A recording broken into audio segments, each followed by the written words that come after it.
हाच तो दौलताबादचा किल्ला। तर तुम्हाला मी म्हटलं होतं की मी तुम्हाला दौलताबादचा किल्ला दाखवीन लांबूनच। तर मी माझं कार्य पूर्ण केलेलं आहे, जसा की तुम्हाला शब्द दिला होता। तर एका दिवशी नक्कीच दाखवील मी जवळून। आतमध्ये जाऊन आपण बघूया दौलताबादचा किल्ला, वरती चढून दाखवील। नक्कीच व्हिडिओ येईल आपला। तर हा आहे कालीमाताचं मंदिर आपलं। तर 2 ते 3 किलोमीटर अंतरावरच हे कालीमाताचं मंदिर आहे दौलताबादच्या किल्ल्यापासून। तर चला आता आपण वरती जाऊया। वरती गेल्याच्या नंतर तुम्हाला दाखवते मी। तर इथे आपल्याला होम करायचा आहे। रात्रीचा होम करणार आहे। 10 वाजता होमाला बसायचं आहे। तर बऱ्याच वेळ आपला होमसुद्धा चालणार आहे आणि आरतीसुद्धा करायची आहे आपल्याला। तर इथे आम्ही आत्ताच आलेलो आहे वरती। तर हे इकडं दिसत आहे भैरव बाबा आहेत आणि डोंगरातून तुम्हाला पाणी झरताना दिसतं। इथं खूप छान असं निसर्गरम्य वातावरण आहे। निसर्गरम्य वातावरण आहे। खूप छान असं झाडे वगैरे, डोंगरातच मंदिर आहे म्हटलं तर चालतं आणि सगळं दगडातच मंदिर आहे। हे दगडाचंच मंदिर तयार केलेलं आहे। जे शिला असतात ते शिला सुद्धा नाही आहेत, डायरेक्ट आपल्या जे डोंगराचे जे खडक आहे त्या खडकामध्येच हा मंदिर आहे आपलं कालीमाताचं। तर तुम्हाला शिलासुद्धा कुठंच दिसणार नाही, भिंती वगैरे शिलाच्या तयार केलेल्या। डायरेक्ट डोंगराचा जो खडक असतो त्या खडकामध्येच हा पहिलाच पूर्वीचा मंदिर आहे। तर आमचे गुरु आई आणि गुरु बाबा, त्यांची आई वडील खूप बऱ्याच दिवसाची इथं सेवा करतात आणि आता त्यांनी खूप येथे बदल केलेला आहे। खूप इन्व्हेस्टमेंट केलेली आहे आणि छान असं इथं आता भरपूर भक्त लोक येतात जातात आणि हायवे रोडलाच आहे।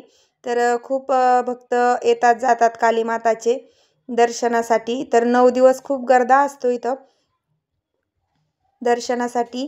तर ह्या पद्धतीने बघा आपली काली आई आहे आणि खूप छान असा शृंगार यांचा केलेला आहे। बघा इथं 9 दिवस 9 रंगाच्या साड्या घालून आपल्या देवी मातांना खूप छान असं सौंदर्य स्वरूप दिसत आहे। सौंदर्य खूप छान दिसत आहे। तर 9 दिवस इथं सेवेसाठी बाबांना बसूनच राहावं लागतं आणि आईसुद्धा असतात। आईसुद्धा खूप सेवा करतात आणि आईच्या हस्ते खूप सेवा होते। इथं कॅमेरे वगैरे पूर्ण लावलेले आहेत आणि नेहमी पाणी डोंगरातून पाणी निचरत राहतं खाली। तर यांना खूप थंडी वगैरे तिथं वाजत असते आईच्या तिथं।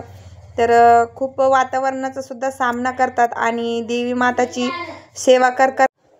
देवी माताची सेवा करतात। तर इथं आपले पूर्ण देव आहेत, महादेव आहे, गणपती आहे, आपले नंदी महाराज आहे, बजरंगबली आहे, त्यानंतर आपल्या गोरक्षनाथाची इथंच मूर्तीची स्थापना झालेली आहे। तर इकडं महिलांना जास्त अलाउड नाही। तर बाहेर असा काही परिसर आहे। दुसऱ्या दिवशी सकाळी मग आम्ही घरी निघलो। रात्रीचा होम वगैरे केला बघा, तुम्हाला समोर बघायला भेटन असं काही वातावरण आहे बघा बाहेरचं आणि इथून दौलताबादचा किल्ला आरामशीर दिसतो। तर तुम्हाला समोर अजून मी एक वेळेस दाखवेल। तर ह्या पद्धतीने भक्ताची चालूच आहे गर्दी सकाळपासून, जसं आम्ही आलो तसं बघतोय। तर येतेच जातेत दर्शन घेऊन आणि इथं संध्याकाळी आपल्याला होम करायचा आहे। तर त्यासाठी आपले इथं तयारी करणं चालू आहे, साफसफाई होमाची आपली, आणि छान रांगोळी वगैरे काढून मग तयारी करून ठेवायची। बऱ्याच वेळ आपला होम चालणार आहे।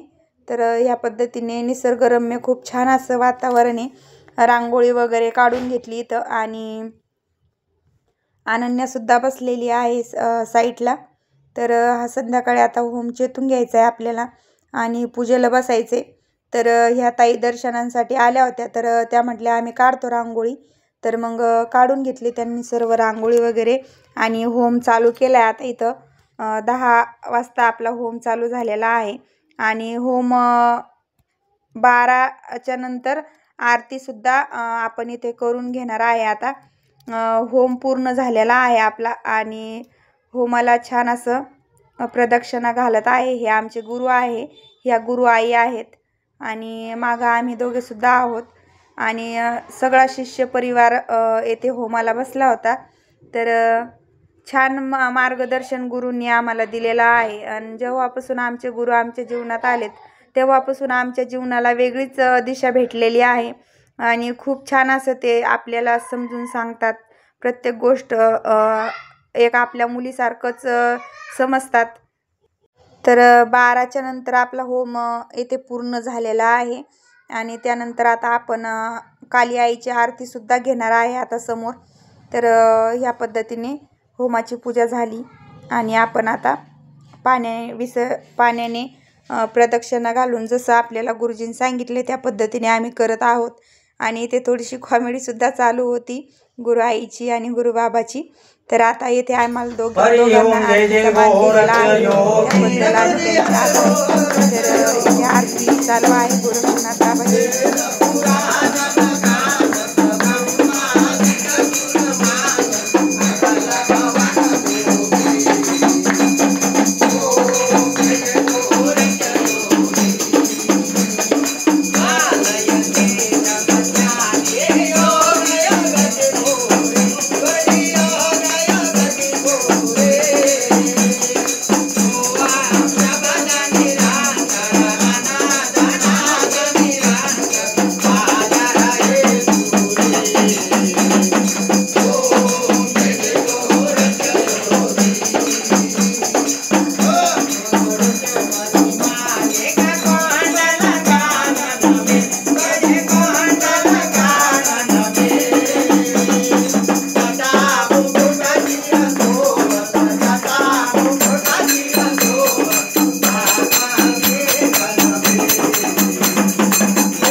हा दुसऱ्या दिवशीची सकाळ आहे।